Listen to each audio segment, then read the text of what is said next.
Hi, Ryan. Thanks so much for joining me today on our little conversation on the ruler method. I appreciate you being here today. Yeah, of course. Before we actually get into what the method is and how to use it, I kind of want to get a gauge of how you react in different situations. Right. Okay. What do you mean? So, like, if you're driving down the freeway, right, Tacoma, and somebody suddenly cuts you off, how does that make you feel? Like, what is your initial response? I guess it would depend on my day, right? So if I'm having a good day, I'm like jamming out to my music and like things are going smoothly, right? Or, perceived as smoothly. I'm maybe headed to the gym, I'm headed to the mall, wherever that is.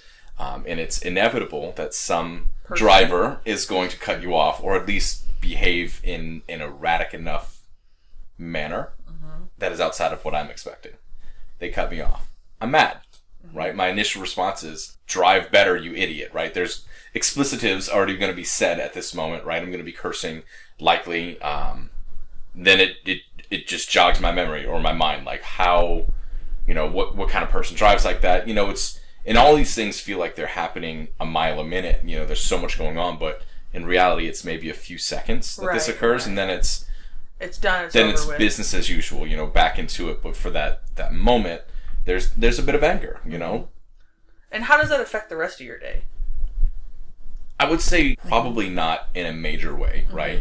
But I guess it would just depend on the severity of it, right? So, if they cut me off, slammed on their brakes, I almost got into an accident, that would be different. That would probably disrupt my day for a lot longer of a time period. Right. But if it's just simply them cutting across 4 lanes of traffic because they're driving like an asshole, then I'll probably remember it by the evening time to like tell my husband, this idiot in traffic cut me off, and what a jerk, Tacoma drivers, and we can go on a whole, spiel about it. But I guess it would be circumstantial, but by and large, it would be something that stuck with me during the day, but I don't know that it would negatively affect my day if it's just a minor circumstance.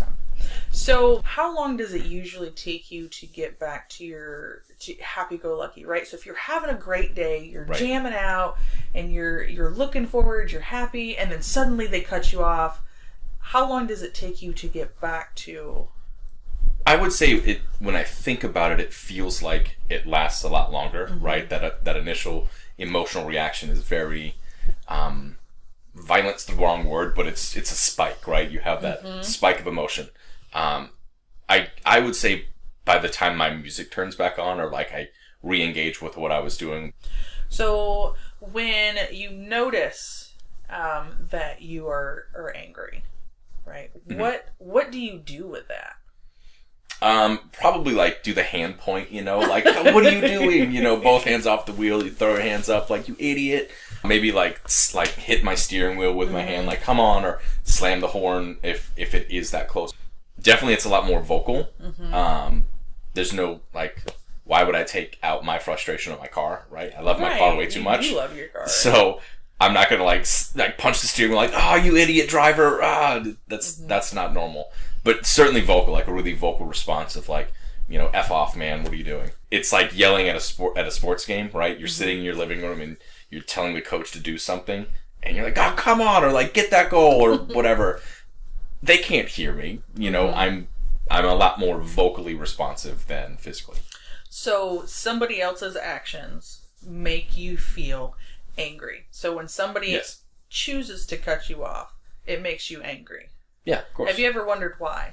Well, doesn't everybody, right? Doesn't everybody get angry? That's what you see on TV. You just kind of give like an excuse. Like my cousin always said, well, maybe their wife is having a baby or something, right? So you put an excuse to the behavior. Right, justify it.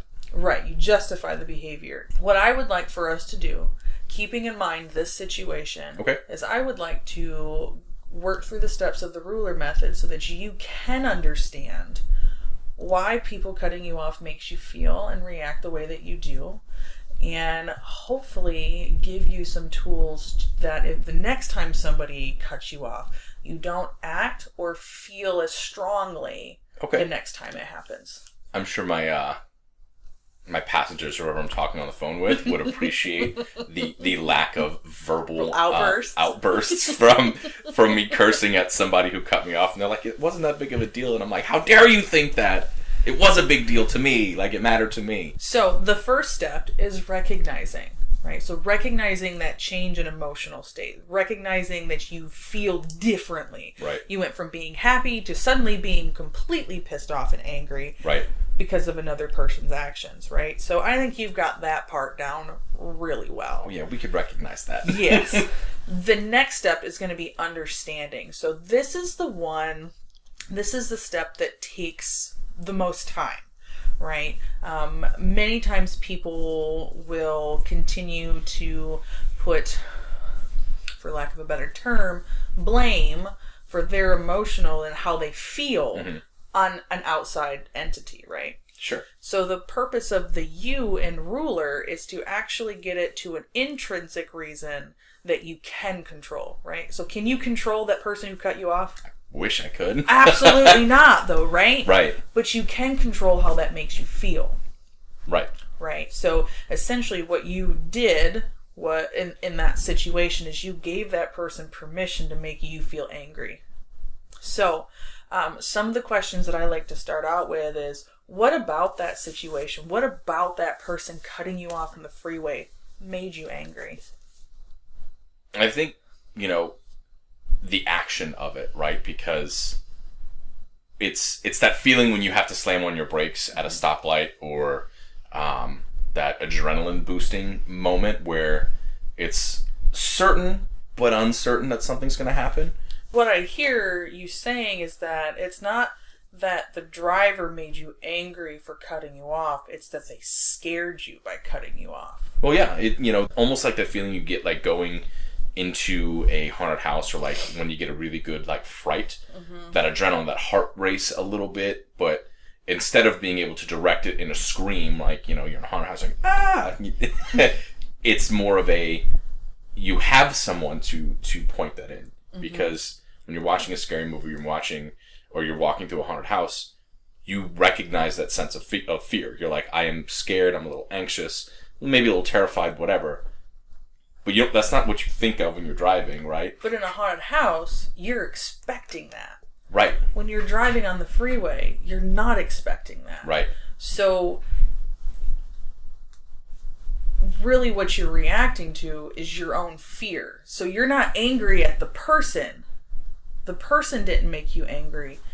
You were afraid in that moment. But I mean, fear does kind of make sense though, because, I don't want to say, oh my God, I was so scared for my life. It's not really that dramatic of a moment, but I guess that's the expected reaction when you hear, oh, you were... That's the things with feelings, though. Like, feelings can come about because of rational or even irrational, thoughts or things that have happened, or things that didn't even happen, things that you perceived to happen. Right. Right? So your fear arose out of the catastrophizing of this person cutting you off and causing an accident. Right.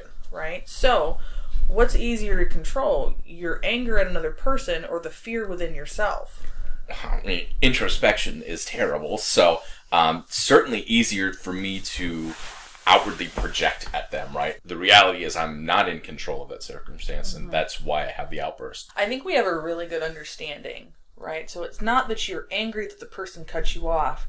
It's because the person scared the crap out of you. Right. Right. Even in that small, even in a little moment, bit, right? So you know what that means. Now that we've identified something that you can control within yourself, right? So if somebody cuts you off, you know that it scares you, right? Right. Now we can go into the next stage of the process. Okay. Right, which is labeling. Okay.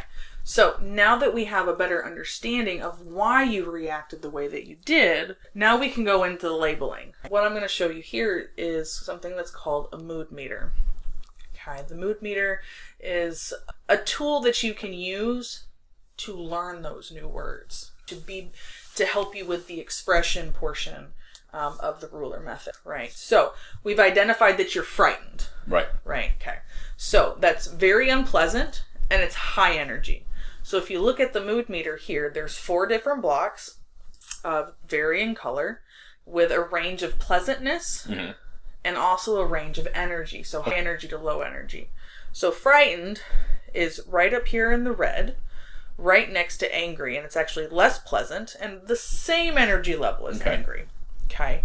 Is there, when you think about how you're feeling in the moment, if you look around on this end here, on the red end, is there another word that maybe better explains or expresses how you felt in that moment? Probably like annoyed, irritated, something to that effect. Because I mean, when you think anger, you think like boiling red, or fear, you think like, oh God, help me, like I'm in danger. Right. But it's probably just more annoyed and irritated at the carelessness of somebody else. But I think irritated is probably a more accurate, or annoyed, right? It's probably a lot more accurate for those particular moments.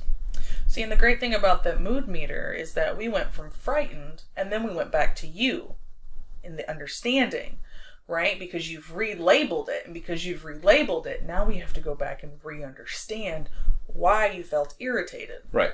So it is a process. Sure. Right. But are you getting a better sense of how you react, why you react the way you do when somebody cuts you off on the freeway? Yeah, I mean, it definitely makes sense, you know, having the opportunity to break that moment down, right, at a more emotional level. Understanding that it just annoyed me is a better way of verbalizing a circumstance. And what you just did was the expression portion of ruler. So you went through the entire process to understand not only your reaction, but why you reacted the way that you did to another person. Right. Which leads us into the last part, which is regulation. Being able to control that in the beginning. And I think you touched on it a little bit, in that the next time that it happens, yeah, you might have that initial visual response of anger, but then you're like, wait, no, I'm just super annoyed at what they did.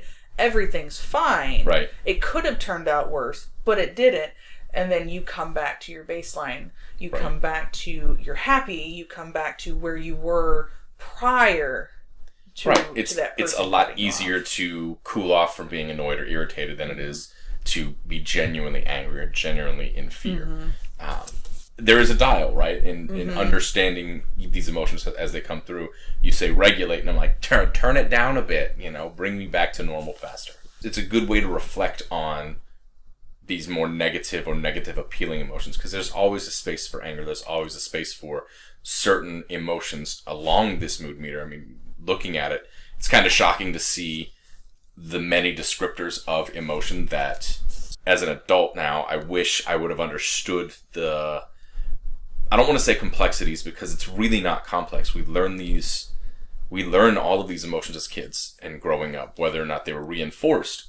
I mean, imagine being in your 30s and learning what to do with these feelings that arise. What do you mean imagine? I am in my 30s learning how to deal with these emotions when they arise. No, that's what I'm saying, is like these skills should have been taught to us in childhood. Oh, God, yeah. But it's not until we've been in our 30s that we're learning, like, oh my God, like, really? Like, this could have been so much more, made my life so much more easier. Right. I mean, how much time do we spend trying to understand our emotions, learning the ruler method and getting the opportunity to not just have it explained, but to work through an actual method or an actual emotional circumstance that's relatable and allows me to see how easy it can be, just giving yourself 10 minutes to reflect on an emotional spike.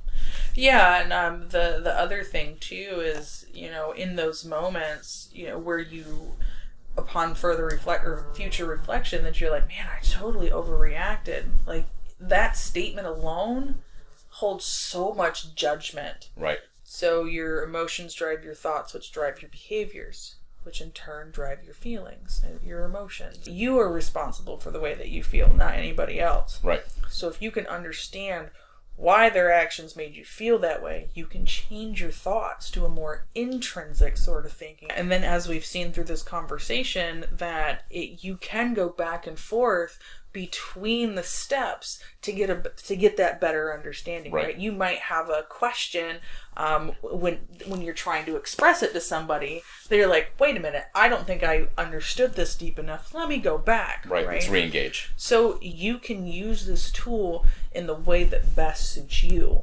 Right. So it's not I have to do this and then this and then this and then this. It's not as rigid as it may appear. Yeah. It's a process for you to better understand yourself and why you do and think and feel the way that you do.